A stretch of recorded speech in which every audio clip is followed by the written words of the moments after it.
Hello and welcome to another video. In this video we're going to be talking about Miami Cubans. And let me tell you something. Cubans, okay, are more the ones that voted for Trump. The Republicans, Cubans, they consider themselves superior, okay? They actually, the facts are they have more privilege than any USA citizen. Actually, they do. Okay, when it comes to immigration and when it comes to things that have to be with asking for someone if they marry, they have a lot of privilege. Okay, I think some of this privilege got suspended, but they consider themselves superior to everybody else. And it's a story of the discrimination because they are white, they appear to be white, or they are white passing. They believe they are even superiors of black people in here and even white people in here, American white people. And in this video I'm just gonna be telling you all, okay? We're gonna see people crying because they are getting, families of them are getting deported. I prepared you a good one, and I had to tell you a personal story, okay? Because you know my family live in Miami. I have a story of my brother when he experimented racism from the Cuban community. So stay towards the end because this video is gonna get really interesting. Si tú te sientes orgulloso de ser cubano y americano, sube las manos para arriba. Ay, ay, ay, ay, por Dios, yo voy a votar por Donald Trump. The world is watching. Sonia Vichara fights back tears from the podium. The rain that was here a couple of weeks ago, he has fungus in his feet. A 63-year-old detainee, Rafael Colado from Cuba, over cell phone shares details about what he describes as horrible conditions inside the state-run detention facility in the Everglades, to include not showering for days.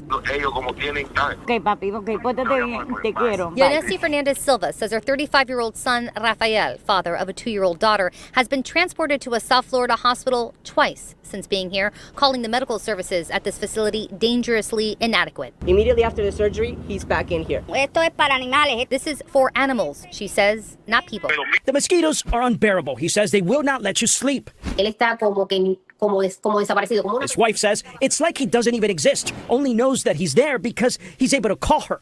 Without access to attorneys, she says the family cannot fight his deportation order. He describes the detention center as torturous with lights on 24/7, so he has no idea when it's day or night, is only allowed to shower every 3 to 4 days, and is living with 32 other people, he says, in what he described as a cage. The administration is essentially trying to ethnically cleanse the country of Latinos, of Haitians, because I'll tell you, when I was in that facility, I didn't see any, Europeans who've overstayed their visa or anything like that. It was all Latinos, all Haitian people, and nothing else. We got mad racism, y'all. Mad racism. Okay? Latino people do not fuck with us in Miami. They don't. No matter if you are a black person that's getting it, successful, they don't look at us as equals at all. In New York, Latinos and the blacks, we equal. Like, we so lit together. We have a good time. In Miami, no. In Miami, the Latinos think that they're white. That's what they think. They think that they're white. Like, let's just keep it 100. They don't think that they're Latino. They think that they're white in Miami, okay? And they look so down on the black people in Miami. It's ridiculous. Yo voy a votar por Donald Trump.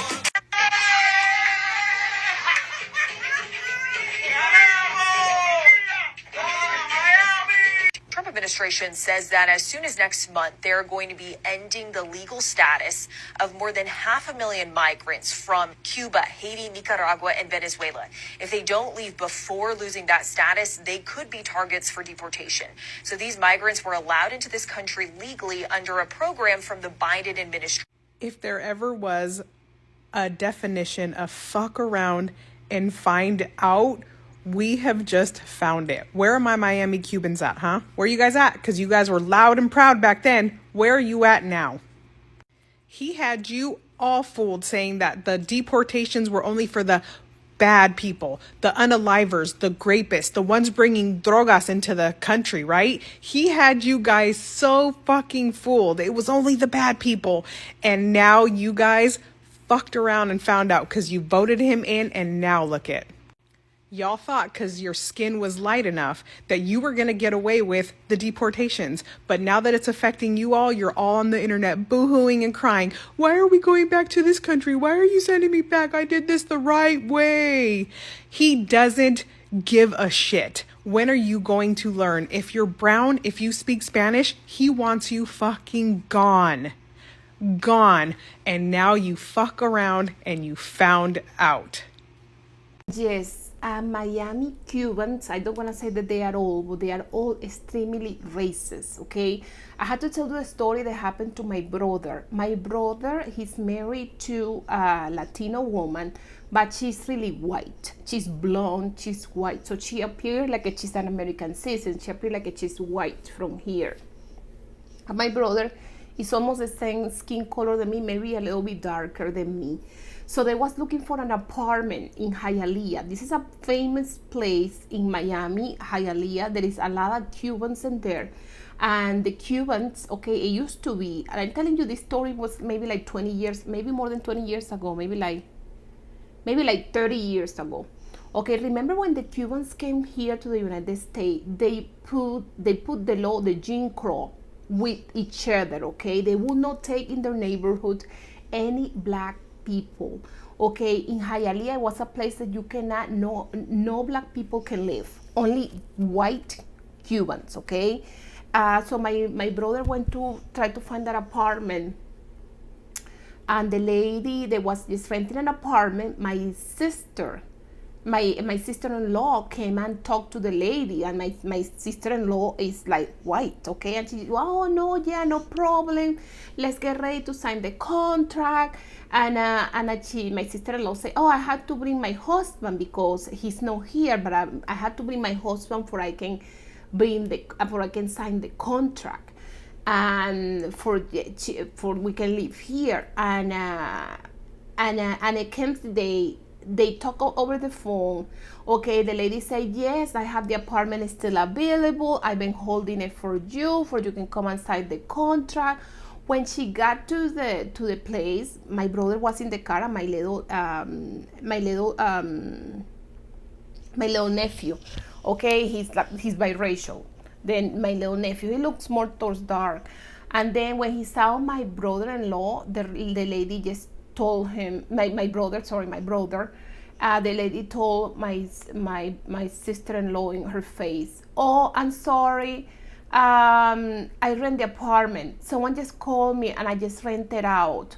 I'm sorry that I told you that the apartment was available, but it's not available. I just rented out like a couple minutes ago. I'm sorry that I made you to waste your time. So she discriminated against my brother because in Hialeah, it was the place where only white Cubans can live. It had changed. I believe that it have changed because they cracked down that situation. I think the federal government had cracked down in that, but Hialeah was a place that only white Cubans can live. And I guess it made me feel a little sad, but not so sad, because they voted for his own default. They voted for this deportation. They voted for their family's member to be deported. And also Trump, he won Miami like 61%. So it was a lot of Nicaraguans also and Venezuelans that voted for this piece of crap. I'm gonna say the other word, but I just wanted to say it. So stay towards the end because it's gonna get even better. I don't know how to feel about Cubans being in their find out era, because they took over Miami, and it was to the point where you couldn't even find a job unless you spoke Spanish. And even if you spoke Spanish and you wasn't Cuban, you wasn't getting that job. And I give them a lot of credit, because before their family or friends would leave Cuba, they would already have a job, a car, and a place to stay by the time they reached Miami. Like, they really set up their people very, very well. They even had a wet foot, dry foot policy. Where they messed up at was thinking that they thought becoming a Republican was going to make them turn. And the whole time they're speaking Spanish. And a majority of them didn't even bother to learn English, but yet they thought they were. And my main question is, what is the difference between Fidel Castro and 45? Until then, azúcar. We want a united America, peace, and we want somebody strong as our president, someone that's not spewing hate. I'm totally against hate. Totally against not allowing people that want a better future to come in. I think there's a way to fix that instead of fighting. And I definitely would hate to see somebody with dictatorship mentality become president. I didn't think they was going to go after Cubans. We are not the bad people. I vote Trump because he wants to help the people, but this is not right. They're going to do mass deportations in New York City, California, Chicago, Denver, my own city. But they're going to do it in Miami. And let me tell you something. When I say that I don't feel one bit sorry or worried or concerned when they start deportations down there, those are the ones that I'm going to be watching on TV. Of all of those people in Hialeah that voted for Trump. Because the chickens are going to come home to roost. That bus is never fucking late, right? And when it happens, and they see that the price of eggs are not going to fucking go down, y se van a tener que comer los huevitos, mira, la carne, el huevo y la leche, they're going to have to put those milk and those eggs in their mouth, and that meat, they're going to put it, se van a poner en la boquita, todos esos cubaniquis, and on their way to fucking Havana, they're all going to get deported. It's really crazy. They're going to learn their fucking lesson the really hard way. Se les avisó en guerra avisada. Muere gente. Eso de que no muere gente. People always like lose their lives on this type of shit. But they're going to learn the hard way. And I'm here for it. I'm going to watch it on TV. Que tenga buen día. Latinos for Trump.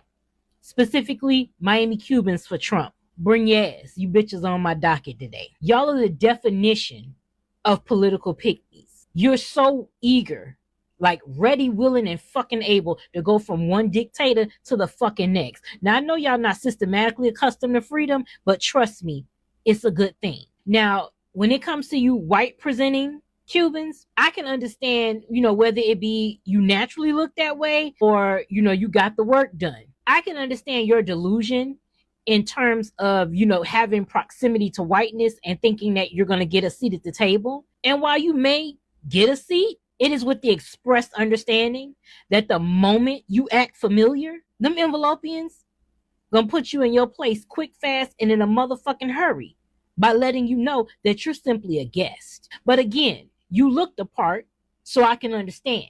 But it's you Celia Cruz looking motherfuckers that blow me. Have you niggas looked in a fucking mirror? Like, let's keep it a fucking Goya bean in this bitch. The closest you're getting to a seat at the table is looking at that motherfucker through the window while you cutting the grass. Like, it is what the fuck it is. But since y'all think y'all got it like that, let's try a little experiment. When ICE roll up to collect you niggas, Elian Gonzalez style, I want you to look them square in the face. And I want you to say these 5 words to them. I know black eye Cuban. And let me know how the fuck it goes. Send me a postcard with Fidel on the fucking front. And when they send you back home, I hope you can't take shit with you but your fucking MAGA merch. As a permanent reminder that the president you voted for is the same president that sent you fucking packing. For decades, we've been trying to give y'all a wake-up call. I bet now you niggas wish you would have picked up the phone.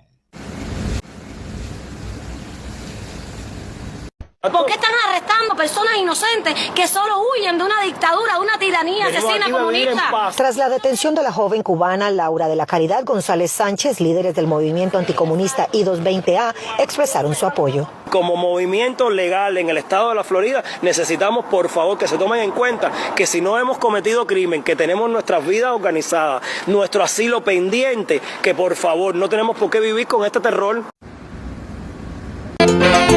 I will vote for Donald Trump.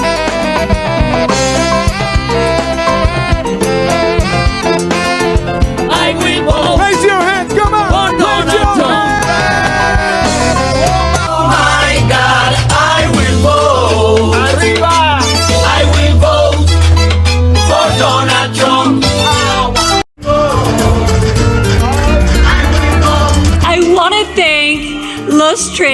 Habanas. How did I do, Mercy?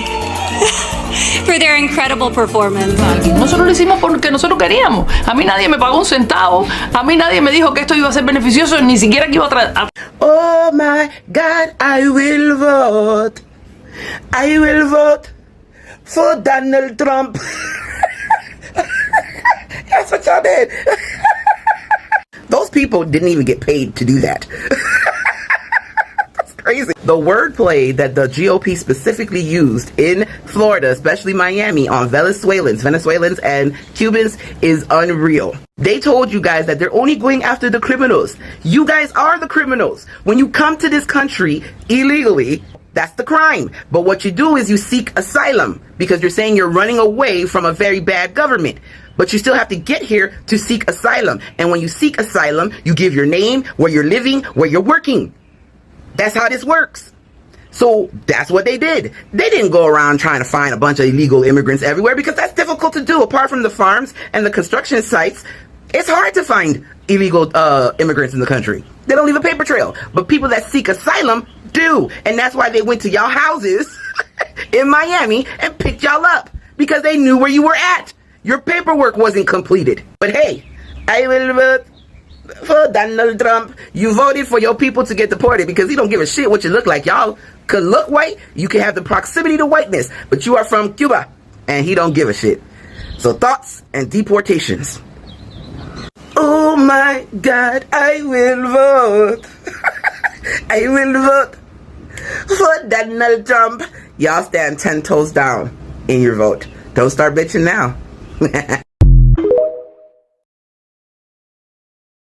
Bitch out of here.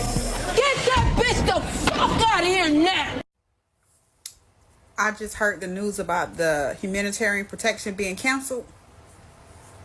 I hate that for the Nicaraguans, Venezuelans, and the Haitians. I love y'all.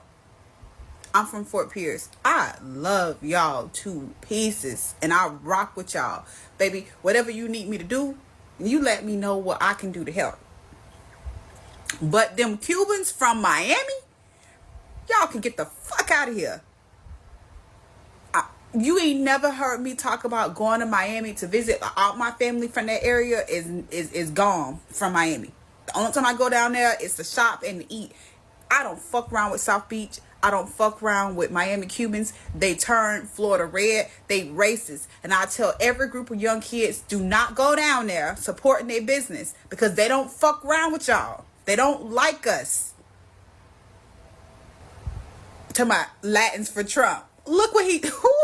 It couldn't have happened to a better group of people. Fuck y'all. Get the fuck on. I'm sorry, not sorry. But let's start with this stunning story first. Here is a Cuban American who voted for Trump and she now regrets her vote. Why? Because her husband was deported. Now she says she feels betrayed. Listen to her speak about it, and just a heads up, this is a digital translation so our audience can understand what she's saying. But check this out. I feel completely betrayed, and I know that maybe they won't say it. Distressed, desperate, and disappointed. That's how this Cuban mother, Lilian Paez, says she feels after her husband was deported by the administration of President Trump, whom she voted for. I thought that maybe with the president's order, the ones who would leave would be the criminals, and those who had a clean record and so on would get an opportunity. I mean, this was exactly what we warned about before the election. Everyone thought Trump will view them as, quote, one of the good ones, and that he's only going after criminals. We knew that wasn't true then. We know it's not true now. The polls are already showing the shifts in the Latino community. Remember, this was a group that Trump made big inroads with. Well, now that support is fading quickly. This is the May 2025 poll from Pickies research on Latinos, Trump, and immigration. It shows that Trump's approval rating is trending below his 2024 support. And get this, 15% of Latinos who voted for him in 2024 now disapprove of his performance in office. And of the former Biden voters who voted for Trump this time around, 51% of them now disapprove of his performance. All in all, just 36% of Latinos approve of Trump, with 60% disapproving. And Latino men are also shifting away from Trump. Latino men in this poll voted for Trump by a plus 11 margin in 2024. 54 to 43, but now that's basically flipped. 44% approve, 55% disapprove. And when you dig into the issues with Latinos, Trump's underwater on both the economy and immigration. And we're seeing across the board, people who voted for Trump reap what they sowed, like in West Virginia, for example. Let's pull this up. They voted for Trump in West Virginia 70% to 28.1%. Let me repeat that. 70% to 28.1%. But coal miners have now lost black lung screenings after Trump slashed the worker safety agency responsible for them, the National Institute for Occupational Safety and Health. Did you know that Cuban deportees, especially the ones that are political dissidents and the ones seeking asylum in the U.S., face a significant risk of torture when they come back to Cuba? So when we ask ourselves, when will Latinos for Trump open their eyes, specifically the Cuban ones? The answer is they never will. And there's no better example than a Cuban for Trump than El Funky. He's a Cuban rapper that's currently facing deportation and possible imprisonment in Cuba since his music helped fuel anti-government protests in Cuba. Someone that's been really silent about this case is self-hating Marco Rubio, a Cuban himself. It's a perfect illustration of how much Marco Rubio has changed up during the Trump presidency. Even just a year ago, I'm sure Marco Rubio would have been the loudest person about this case. It's also a crazy example of how much Trump has changed up about Cuban immigration policies. For decades, the U.S. has rolled out the red carpet for Cubans, despite Trump refusing to help these Cubans who have overwhelmingly voted for him. They are still very much pro-Trump, including the rapper El Funky. Talk about fucking around and never finding out. Breaking news, because this just happened a couple hours ago. The Supreme Court ruled, and it is going to allow Trump and his administration to strip the humanitarian parole of 500,000 people from 4 countries. A protection that was in place to keep them from being deported is being stripped, and it is going to result in at least 500,000 people being deported who come from 4 countries. Do you want to guess what one of those countries is? The very first one listed? Cuba. Donald Trump and his administration are revoking the protection of thousands of Cubans. Without that protection, those Cubans do not have legal asylum in the United States. And the Trump administration is going to deport thousands of Cubans and send them back to Cuba. They told you that Barack Obama was Fidel. They told you that Hillary Clinton was Fidel. They told you that Bernie Sanders was Fidel. They told you that Joe Biden was Fidel. They told you that Kamala Harris was Fidel. And you believed them. And now, Donald Trump, who needed your vote to get elected, is going to deport Cubans back to Cuba. Myself and others said this would happen, but I'm not here to say I told you so. I'm not here to celebrate this. My heart is broken. I'm a white boy, but I'm from Florida, and I have spent so much of my life around wonderful Cuban people. I have fallen in love with your food and your music and your culture. And then I watched a political party in my country weaponize very legitimate, real fears that you have and lie to you and tell you that if you didn't vote for them, what happened in Cuba would happen to you here. And you did. And now they're sending some of you back to that place because they only cared about your vote and they don't actually care about you. He say a big truth, okay? They are exploding fears. But if you have fears, you should have knowledge. Knowledge take away any fear. Okay, that's something that my dad used to tell me.